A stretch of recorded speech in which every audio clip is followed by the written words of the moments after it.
So এই ছেলেটা শিখেছিল ওই 3 বছরে কিভাবে করে মিরর রাইটিং করতে হয় এআই, ঠিক আছে। স্টুডেন্টদেরকে নিয়ে আমরা ঘুম রিলেটেড কি দেখি সেটা খানিকটা শেয়ার করতে, এবং সেখান থেকে আমি মনে করি যে আপনারা সবাই স্টুডেন্ট হিসেবে কিভাবে সেখান থেকে বেনিফিট পেতে পারেন। I will try to share that.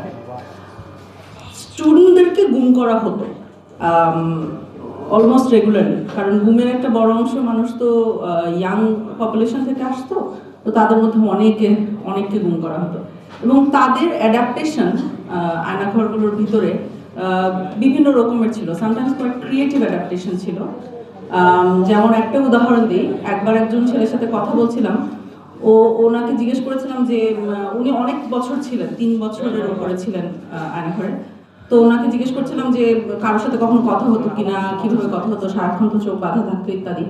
তো উনি আমাকে দেখাচ্ছিলেন যে ওনার যখন গার্ড চলে যেত তখন চোখটা এটা একটু উঠাতে পারতো, উঠিয়ে সামনের সেলে যে ছিল তার সাথে এরকম এয়ার রাইটিং করতো। হ্যাঁ, এখন এয়ার রাইটিং যদি আপনি করেন তাহলে আপনি লিখতেছেন, কিন্তু ওই সাইড তো নেসেসারিলি পড়তে পারে না, সেটা তো উল্টা দিক দিয়ে দেখছে, রাইট।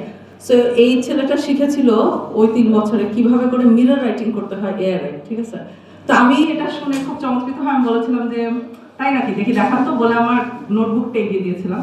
তো নোটবুকে দেখি সে ইমিডিয়েটলি তার নামটা উল্টা করে লিখে দিয়েছিল। অ্যান্ড 3 বছর এইরকম অকথ্য অত্যাচার ছেলেটার উপরে যা হয়েছিল, সেখান থেকে সে যা নিয়ে ফেরত এসছে তার মধ্যে একটা হলো এটা, যে সে এখন উল্টা করে মিরর রাইটিং করতে পারে।